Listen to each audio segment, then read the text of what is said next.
Good morning my dear friends. आज मैं textile terminology के बारे में बता रही हूँ। चैप्टर बड़ा है, मैंने आपको बताया था पहले भी। तो एक एक टर्म्स को मैं आपको समझा रही हूँ, आप ध्यान से सुनना और ध्यान से समझना, ठीक है। तो कल तक मैंने आपको काफ़ी कुछ बता दिया था। आज मैं बता रही हूँ आपको सेरीकल्चर से।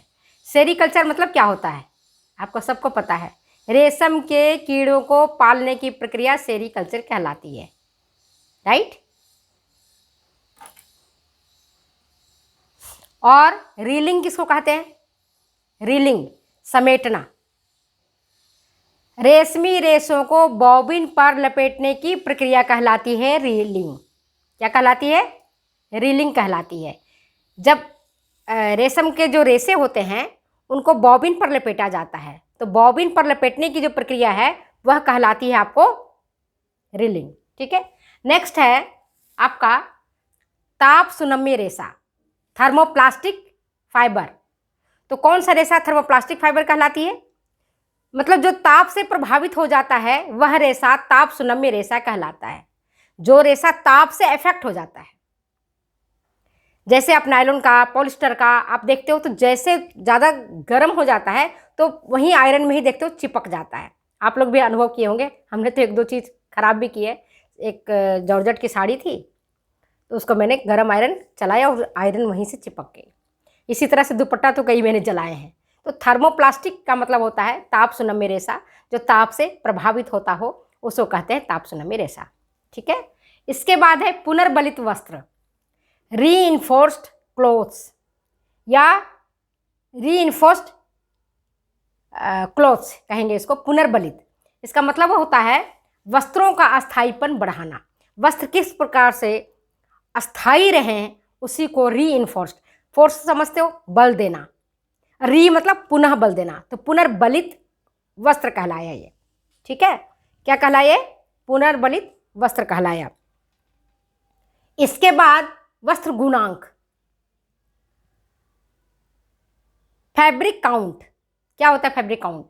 प्रति इंच कपड़ों में धागों की संख्या। जैसे मान लो कि ये हमारा साड़ी है, इसका 1 इंच लंबाई में ले लो और 1 इंच इसकी चौड़ाई में ले लो और दोनों को काउंट करो धागों को, तो जो आता है काउंट में वही कहलाता है वस्त्र गुणांक। समझ गए? वस्त्र गुणांक किसको कहते हैं? प्रति इंच वस्त्र में धागों की संख्या। तो आपको पता है लंबाई की ओर जो होती है वो ताना कहलाता है। ऐसे लंबाई की ओर देख रहे हो ना, साड़ी की जो किनारी किनारी चलती है वो कहलाता है ताना, जिसको अंग्रेजी में बोलते हैं वेफ्ट। और जो चौड़ाई से चलता है उसको कहते हैं, सॉरी मैंने वार्प बोलते हैं उसको, वेफ्ट नहीं, अंग्रेजी में उसको वार्प बोलेंगे, ध्यान रखना, गलती से निकल गया बेटा। तो जो लंबाई की ओर जाती है बुनाई में, वस्त्र गुणांक में जो लंबाई की तरफ चलता है वो कहलाता है वार्प। ताना हिंदी में बोलते हैं, अंग्रेजी में उसको बाना, बाना बोलते हैं। अगर ये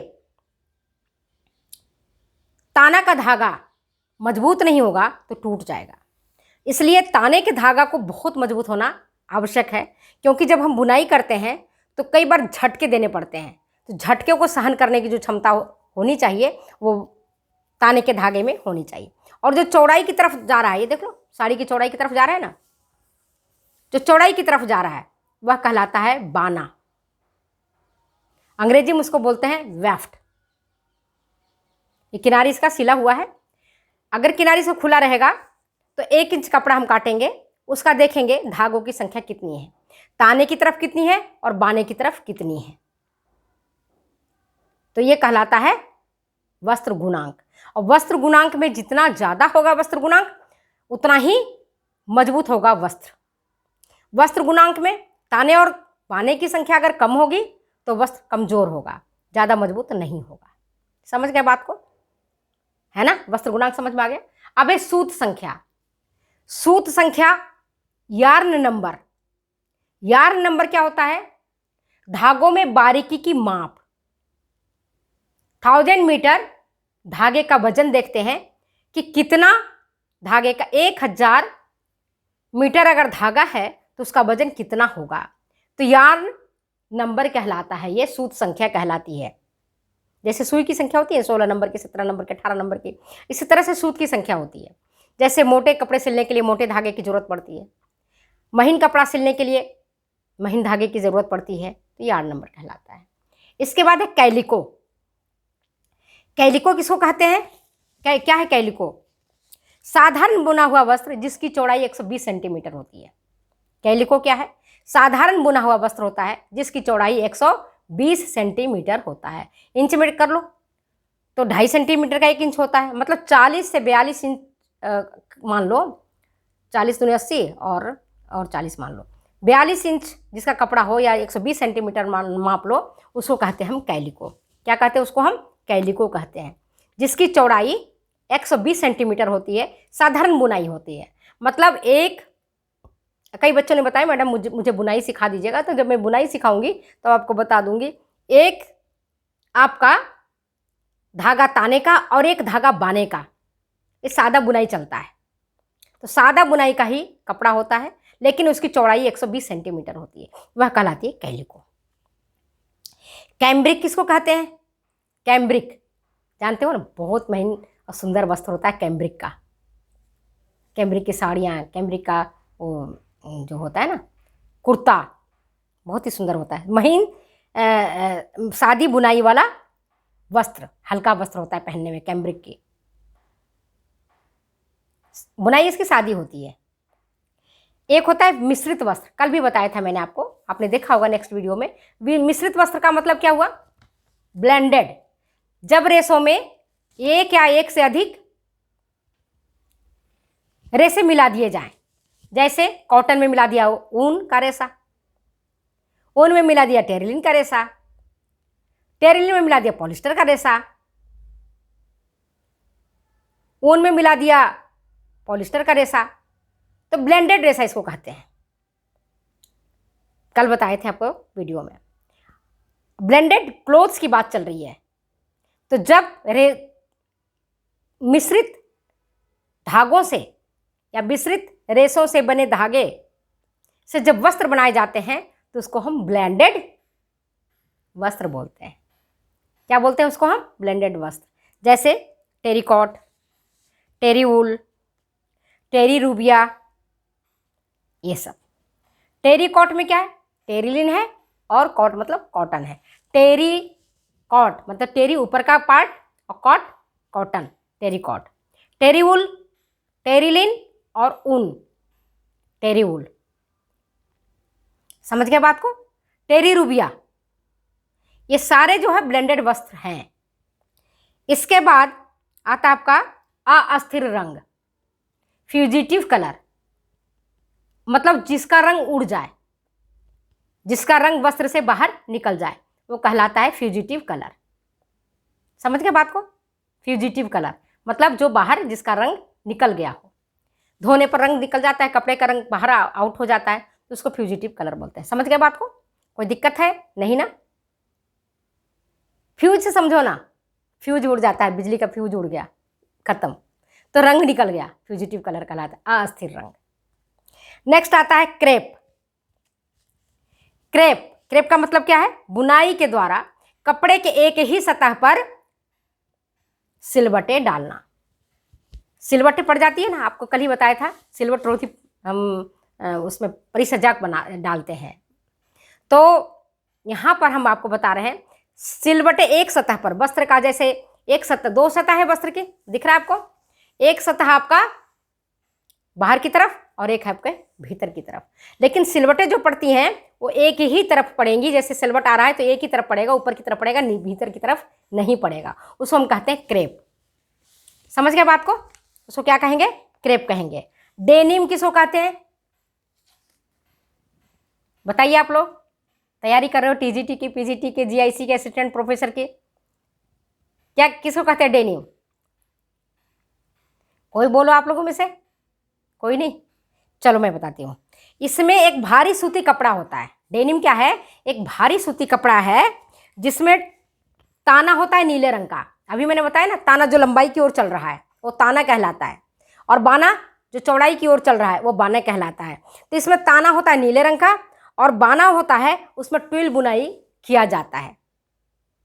उसकी बुनाई क्या होती है? ट्विल होती है। ट्विल मतलब, अभी सादी बुनाई मैंने क्या कहा, इसको मैं बोर्ड पर भी बताऊंगी आपको, अभी आप थोड़ा समझ लो। एक ताने का धागा, एक बाने का धागा बराबर चलता है, उसको कहते हैं सादी बुनाई। ट्विल बुनाई में क्या होगा? डायगोनल जाएगा, डायगोनल जाएगा, समझ गए?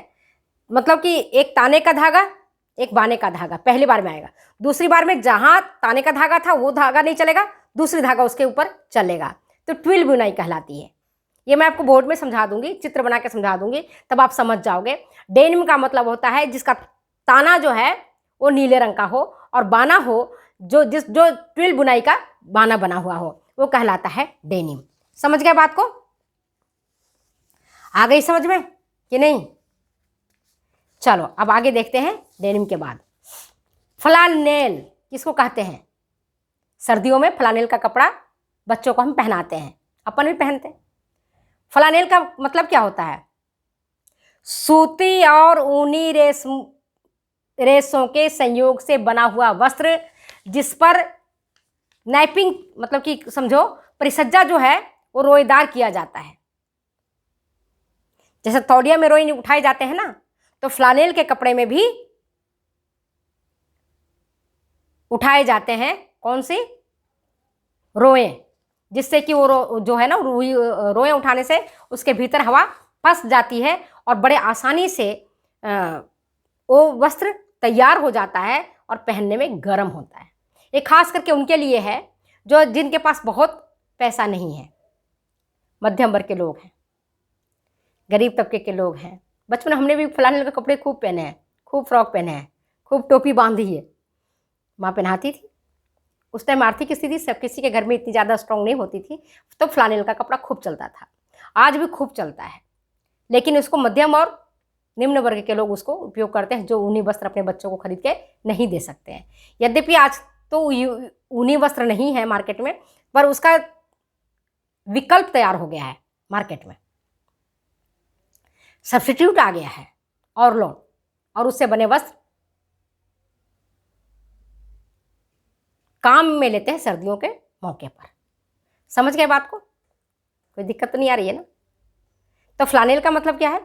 सूती रेशों और ऊनी रेशों के संयोग से बना हुआ वस्त्र जिस पर रोए उठाए जाते हैं। और ये जो वस्त्र होता है बहुत सॉफ्ट होता है, इतनी मुलायम होता है, बच्चों के त्वचा के अनुकूल होता है। अब बच्चों को खास करके फ्लानेल के वस्त्र सर्दियों में पहनाए जाते हैं, उसी की उनकी टोपी बनाई जाती है, उनके शर्ट बनाए जाते हैं, या लड़की है तो फ्रॉक बनाए जाते हैं, और वो ज़्यादा आरामदायक होता है। नेक्स्ट है ढाका का मलमल। ये मैंने पहले भी पढ़ाया था। ढाका का मलमल बांग्लादेश में, जानते हो? तो कुछ लोगों ने बोला मैडम ये तो पेपर में आया हुआ था, पश्चिम बंगाल लिखा हुआ है, आपने तो मुझे बांग्लादेश पढ़ाया। तो पहले भारत जब एक था और विभाजन नहीं हुआ था, तो बांग्लादेश तो अपना हिस्सा था, नहीं हिस्सा था। तो ढाका का मलमल बांग्लादेश का जो है ढाका, वहाँ का मलमल बहुत फेमस था, है भी। वहाँ के कारीगर, वहाँ के बुनकर, उनकी कुशल उंगलियां, आंखें, जादुई आंखें, इतने अच्छे तरीके से वस्त्र को तैयार करते थे जिसका कोई जोड़ नहीं था। ढाका का मलमल, कहते हैं कि ढाका का मलमल एक माचिस के डिब्बे में 7 थान कपड़े उसमें आ जाते थे, इतना ढाका का मलमल फेमस था। इसके बाद आता है ढाका के मलमल में सबसे ज़्यादा प्रसिद्ध हुआ कौन सा? तेरछा, जामदानी, पन्ना हजारे, बहुत ज़्यादा फेमस हुआ और इसकी दूर दूर तक व्यापार होता था और इसकी मांग थी ढाका के मलमल का। इसके बाद आता है चंदेरी साड़ियाँ। ये भी मैंने आपको बताई थी, दिखा के बताया था। चंदेरी साड़ियाँ है मेरे पास, अभी मैं जा कर के ला नहीं पाऊँगी, अभी पास में भी नहीं रखी हूँ, तो दिखा देती मैं आपको, कल दिखा दूँगी। चंदेरी साड़ियाँ इतनी सुंदर होती, चंदेरी कॉटन भी, चंदेरी सिल्क भी, जिसके जो पल्लू और ये बॉर्डर होते हैं, है ना, जैसे ये पल्लू है ना, देख रही हो पल्लू, ये तो मैं सिंपल सिल्क पहनी हुई हूँ। तो इसके जो बॉर्डर होते थे वो रेशमी धागों से बने होते हैं, अत्यंत सुंदर रेशमी धागों से बने होते हैं, बहुत सॉफ्ट होते हैं। और चंदेरी ग्वालियर के पास ही एक जगह है जिसका नाम है चंदेर, और वहाँ ये साड़ियाँ बनती हैं। अभी मैं पहनी इसको चंदेरी सिल्क मत समझ लेना, चंदेरी सिल्क मैं आपको दिखा दूँगी, मेरे पास है साड़ी वो पड़ी हुई, है ना। तो उसके बॉर्डर और उसके पल्लू ये बने होते हैं किसके, सिल्क के धागों से, और उसमें बहुत सुंदर फ्लोरल डिजाइन बने होते हैं, मोर बना रहता है। अब मोर की तो आप देखते हो डिजाइन हर जगह आपको मिलती है, बहुत सुंदर लगता है देखने में, अत्यंत सुंदर होता है। ठीक है, अब चंदेरी सिल्क समझ में आ गया। इसके बाद ब्रोकेड, ये भी मैंने आपको बताया था पहले भी। ब्रोकेड क्या होता है, बहुत सुंदर सोने चांदी के तारों से जड़े वस्त्र होते हैं, जिसमें हिमरस, किमख्वाब, आबे रवां, इनका तो कोई जोड़ी नहीं, अलौकिक वस्त्र होते हैं, बेहद सुंदर होते हैं, इसको कहते हैं ब्रोकेड। बनारसी साड़ियाँ, आप लोग उत्तर प्रदेश के हो तो आपको पता होगा, हर तीज त्यौहार में वहाँ की औरतें बनारसी साड़ियाँ पहनती हैं। जैसे अभी तीज आया तो पहनेंगी, दशहरा आएगा तो पहन के जाएंगी, और जब लड़की की शादी होती है तो घूंघट के रूप में उसके जेठ के द्वारा, जो भैंसुर जिसको बोलते हैं जेठ बोलते हैं, जेठ के द्वारा, है ना, बनारसी साड़ी ही दी जाती है। मतलब दुल्हन को 1 या 2 साड़ी बनारसी ससुराल की ओर से जरूर ही आता है, वो भी सोने चांदी के तारों से जड़े होते हैं, बहुत ही सुंदर लगते हैं देखने में, उसकी अलौकिक स्वरूप होता है, इतनी सुंदर होती है बनारसी साड़ियाँ। ये वैभव का प्रतीक होता है, इसके पल्लू और इसके बॉर्डर पर सोने चांदी के तार जड़े होते थे। अब तो चलो सोना भी महंगा हो गया, चांदी भी महंगा हो गया, तो अब उसका अनुकल्प ही या कहोगे कि सब्स्टिट्यूट ही डाले जाते हैं। सोने चांदी तो अब कहाँ बचा पहनने के लिए, अंगूठी मिल जाए वो बहुत बड़ी बात है। तो पहले राजा महाराजाओं के टाइम में सोने चांदी के तारों से या तो पूरी साड़ी बनती थी, नहीं तो बॉर्डर और पल्लू तो बनाए ही जाते थे। इसके बाद आता है पीताम्बर, अपने कृष्ण का प्यारा, मेरा कृष्ण पीला पीताम्बर वाला है, मेरा कृष्ण पीला पीताम्बर वाला है, मतलब पीले रंग के वस्त्र। संधि विच्छेद करोगी तो पीताम्बर, पीला है अंबर जिसका, वह कौन, श्री कृष्ण, पीले रंग के वस्त्र तो ही धारण करते हैं। तो पीताम्बर में सोने चांदी के तारों से वस्त्र जड़े होते थे, पीताम्बर कहलाते हैं। ठीक है, इसके बाद आता है कलमदार। कलमदार, कलम से रंगे गए नमूने वाले वस्त्र कलमदार कहलाते हैं। और बांधनी, आप लोग बोलते हो मैडम हमें बांधनी भी सिखा दीजिए, बता दीजिए, टाई एंड डाई बता दीजिए। बेटा बता देंगे, टाइम मिलते ही बता देंगे आपको, ठीक है, करके बता देंगे, गांठे लगा के बता देंगे, डुबो के बता देंगे। बांधनी में क्या होता है कि जैसे ये मान लो है हमारा कपड़ा है ना, इसमें हमको रंग डालना है, सफ़ेद रंग का कपड़ा जनरली लिया जाता है, और इसको ना ऐसे पकड़ पकड़ करके, ऐसे छोटे छोटे बूटे पकड़ पकड़ के बांध दिए जाते हैं रस्सी से। पहले डिजाइन तैयार कर लेते हैं, बिंदी लगा लेते हैं, और फिर उसको तैयार करते हैं, और फिर उसको रंगों में डुबोते हैं। खास करके चटक रंगों का इसमें ज़्यादा इस्तेमाल किया जाता है। ठीक है, तो अगर ये वीडियो आपको अच्छी लगती है तो शेयर करें, कमेंट करें, सब्सक्राइब करें। फिर मिलते हैं अगले वीडियो में। आपकी कमेंट हमारे लिए प्रेरणा स्रोत की तरह काम करता है, ऊर्जा की तरह काम करता है, जिससे मैं वीडियो बनाने के लिए तैयार हो जाती हूँ, और आपके डिमांड के अनुसार मैं ज़रूर सबका डिमांड सुनूंगी और सबकी वीडियो बनाऊंगी। थैंक यू बेटा, फिर मिलते हैं अगले वीडियो में अगले एपिसोड के साथ। तब तक जाने की इजाज़त दो, बाय बाय।